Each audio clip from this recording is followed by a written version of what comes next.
Welcome back to the Spirit of Watercolor. Linda here again, and welcome. And we just finished our galaxy painting, which was a lot of fun, and I was pleased with how it came out. And that was using the metallic paints in the powder form, which I think are harder to find now, which led me to using some interference paints, which are by Daniel Smith, which are wonderful paints, just their regular pigments, but these are they're luminescent watercolors, which are very different. They have shimmer and iridescent qualities, depending which kind you use of the luminescence. The video I want to do today is about the interference paints, and I have 3 of those. Well, actually 2. I have the interference copper and I have an interference blue. They come in a lot of other interference colors, but I tend to find these to be my favorites, so I'm going to limit it to those.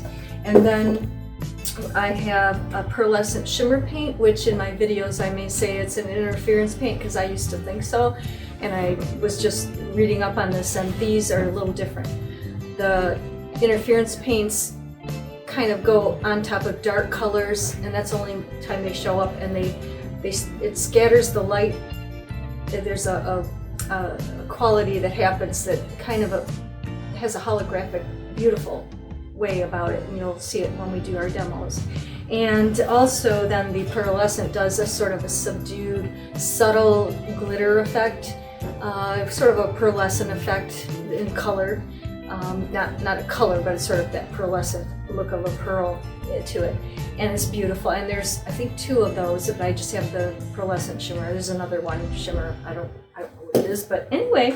So what we're going to do, just to do small studies of these today, I'm very excited about this, is well, I did these small like little bookmarks a while ago, and these are just mainly well, there are some interference colors in them, and it's very subtle and doesn't show up very well because they don't really show up that well. A little bit, there's a little bit of that shimmer in there, but these colors are too light, so that's not what I was trying to get, was that really showing off what the interference paints can do, just adding a little bit of dimension to them and a little bit of shimmer. So and then I punched little holes, so of course I painted both sides, and then I put, punch holes and put in little different kinds of little bow effects. Okay.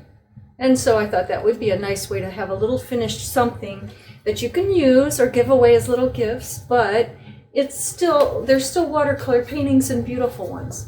So these are the ones that I've started, and they're much darker, and I don't think they're going to show up very well here, but I'm going to show you my putting in these watercolors into them to get the shimmery effects. And then of course we'll go back and do the other side and then finish them off. I have another one, I think. I don't know to show that. So I did 3 of these here. One's more purple, one's more blue. And then, I don't know, this kind of has a moon glow effect, which I think I accidentally created, which is one of their colors. And then we'll go from there.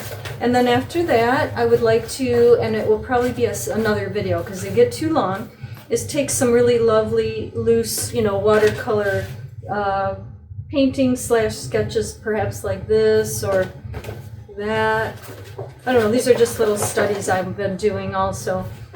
Here's one that has, I think, some large salt effects, and we can bring in some shimmers, finish these paintings and make it, use those paints in watercolor paintings, and that will be also very, very fun and enjoyable and a little different, right? Adding different effects that you'll see. So let's go ahead.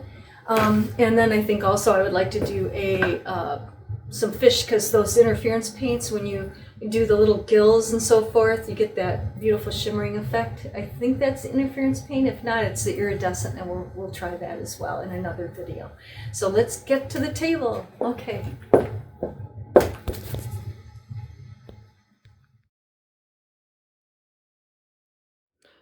Yes, so here we are.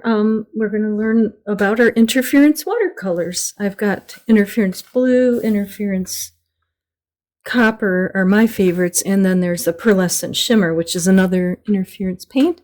And I've been actually cutting out these nice little bookmarks you know, 140-pound watercolor. It was a Cotman watercolor pad. I don't even think they make those anymore. It's probably Winsor & Newton paper. You know, it's the same company. Maybe that's what the paper is now. I'm actually going to have to order more because I always loved this paper. It handles paint well for, it was a student grade paper. Anyway, so I took and made some dark colors because I'm going to bring the interference colors. They come over top. Okay, let me show you those again. I've got them on this other palette. I should have pulled this out, sorry. And let me open that. And then I've got some of those on here. There's the interference copper and this blue paint I accidentally got on there, but there's some interference blue in here. I think it's right here. And then there's this duochrome is a different kind of paint. But these you can see, they kind of look white, but they're actually sort of a color. That might be the Pearlescent Shimmer. This is maybe that's probably more of a duochrome one. But anyway, these are my more interesting, not your typical watercolor paints. These are the interference ones here.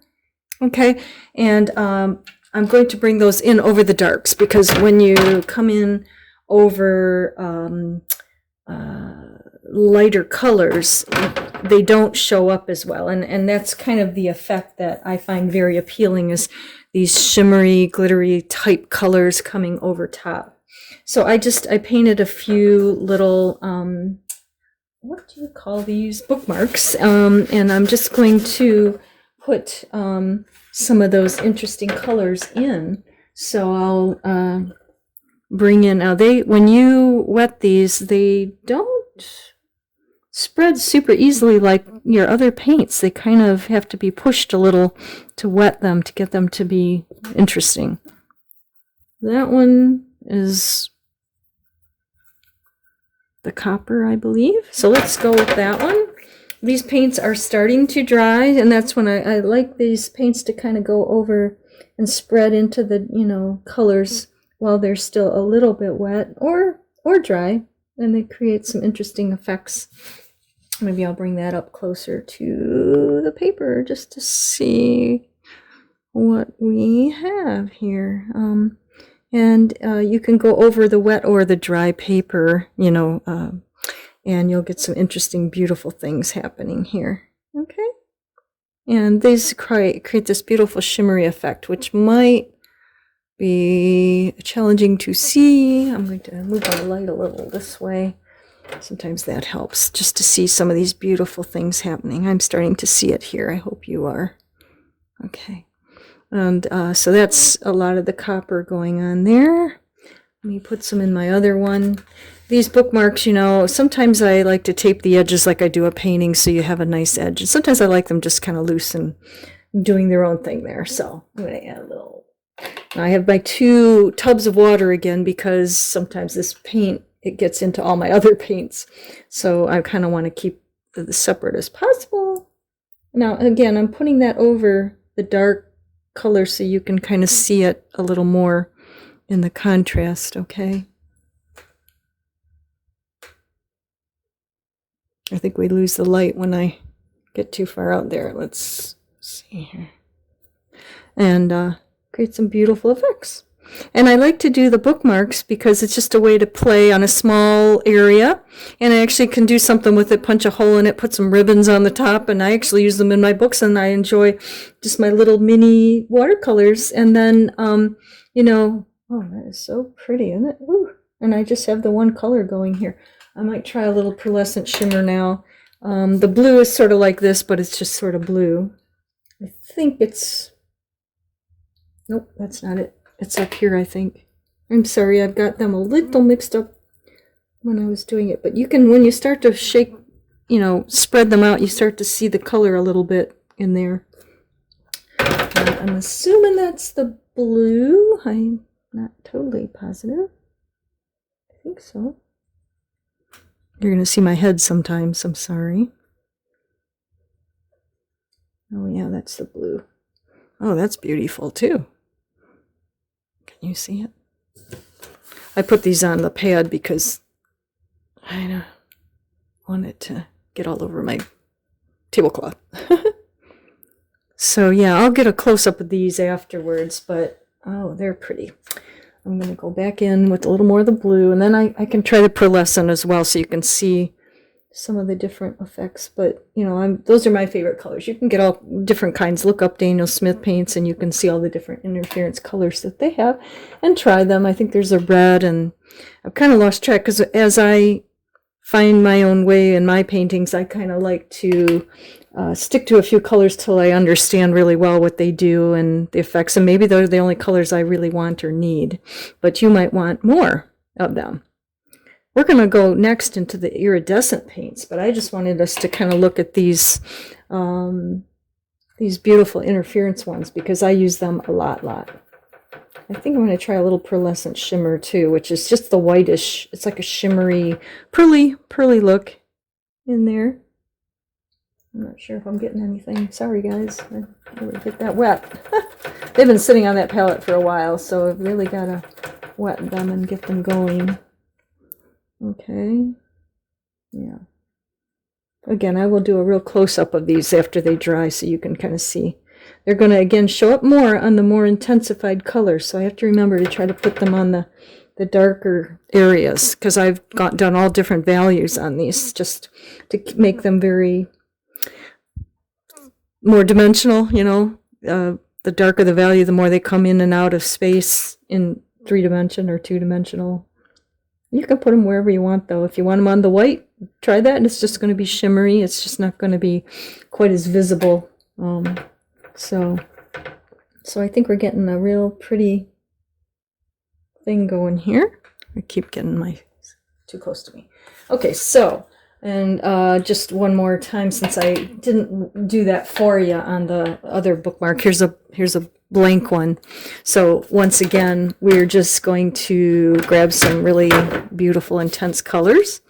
I'm going to mix with the biggest brush I have right now, and I made some dark blues here earlier. So maybe this time I'll do a lot of dark blue. That's a beautiful phthalo blue. And we'll start with that. Just wet my paper a little. That does curl, but what I'm going to do is once that dries, I'm going to flip it over and do the other side. You can do it the same or do it different, you know. It's okay. Just get that wet and then get those paints going in there, okay? And just, you can do it as evenly like this if you want. I was just kind of letting them, I was just splotching them on the other ones, but maybe this one I'll do a little more like that. And then bring in some other colors. And that's totally fine, however you want to paint it, okay? And paint my fingers right along with it. That's part of the experience, right? Okay, so again, you can see this is all colored nicely. That's a beautiful color just in and itself. Now you also could, if you'd like, bring in some of your salts. I might do a little salt in there too.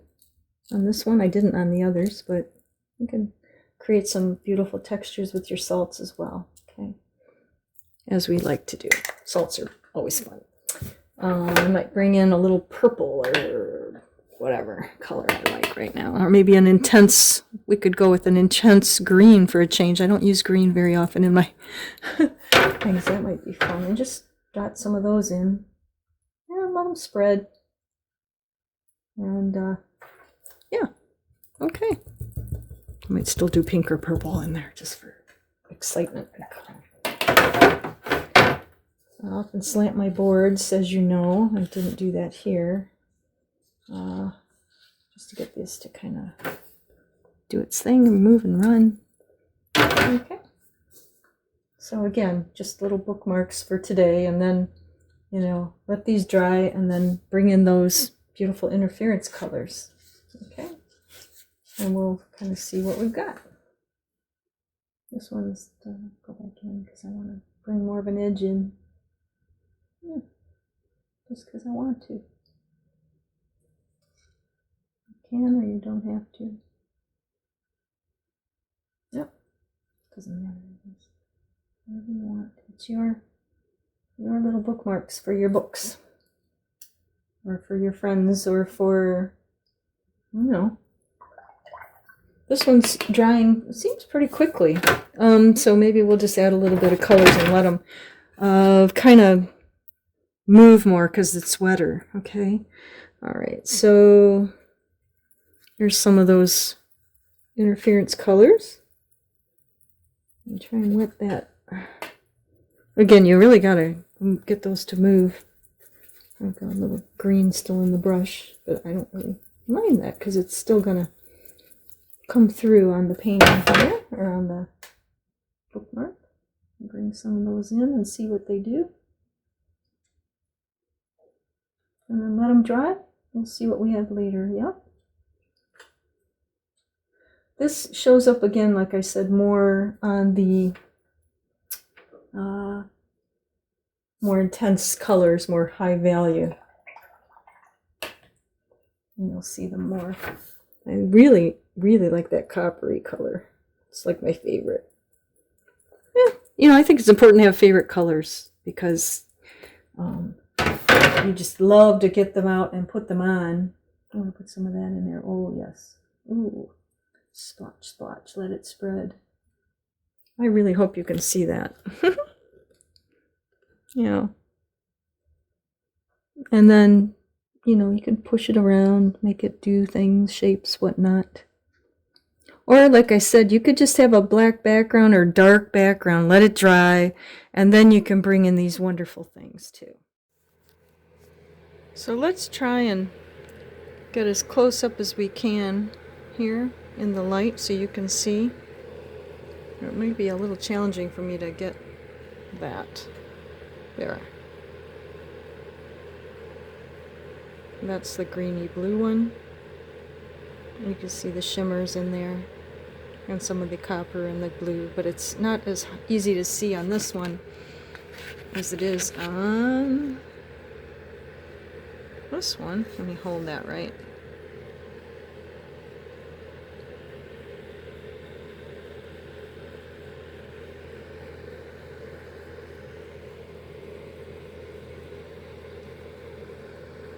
And then the closer I get, the more you can see those shimmers of the blue and the copper, the interference, and then the little glitter effects of the pearlescent. Subtle on that one, I think. And then this one, I see a lot of pearlescent on it. Let me get up.